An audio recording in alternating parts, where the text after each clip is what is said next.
ನಮಸ್ತೆ ಎಲ್ಲರಿಗೂ welcome to HRK official YouTube channel.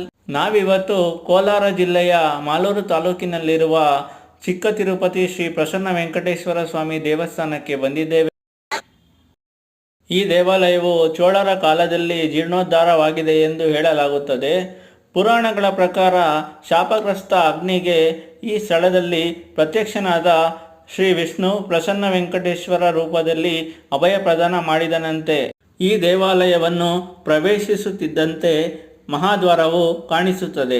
ಮಹಾದ್ವಾರದ ಮುಂಭಾಗದಲ್ಲಿ ಕ್ಷೇತ್ರ ಪಾಲಕನಾದ ಆಂಜನೇಯನನ್ನು ಪ್ರತಿಷ್ಠಾಪಿಸಲಾಗಿದೆ. ಮಹಾದ್ವಾರವನ್ನು ದಾಟಿ ಸುಮಾರು 100 ಮೀಟರ್ ದೂರದಲ್ಲಿ ದೇವಸ್ಥಾನದ ಭವ್ಯವಾದ ರಾಜಗೋಪುರವು ಕಾಣಿಸುತ್ತದೆ. ಮುಂದೆ ಸಾಗಿದರೆ 35 ಅಡಿ ಎತ್ತರದ ಧ್ವಜಸ್ತಂಭವು ಭಕ್ತಾದಿಗಳನ್ನು ಆಕರ್ಷಿಸುತ್ತದೆ.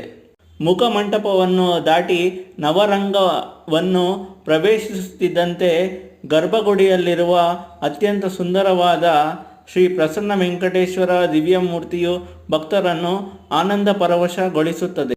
ಶ್ರೀದೇವಿ ಭೂದೇವಿಯರ ಸಂಗಡ 1.5 ಅಡಿ ಎತ್ತರದ ಪದ್ಮಪೀಠದ ಮೇಲೆ ನಿಂತಿರುವ ನಯನ ಮನೋಹರವಾದ 3.5 ಅಡಿ ಎತ್ತರದ ಪ್ರಸನ್ನ ವೆಂಕಟೇಶ್ವರನ ವಿಗ್ರಹವು ನಗುಮುಖದಿಂದಿದ್ದು ಭಕ್ತರ ಯಾತನೆಗಳನ್ನೆಲ್ಲ ನಿವಾರಣೆ ಮಾಡುವ ಅಭಯ ಮುದ್ರೆಯನ್ನು ತೋರುತ್ತದೆ. ಈ ದೇವಾಲಯದಲ್ಲಿ ಬ್ರಹ್ಮರಥೋತ್ಸವವನ್ನು ವಿಜೃಂಭಣೆಯಿಂದ ಆಚರಿಸಲಾಗುತ್ತದೆ.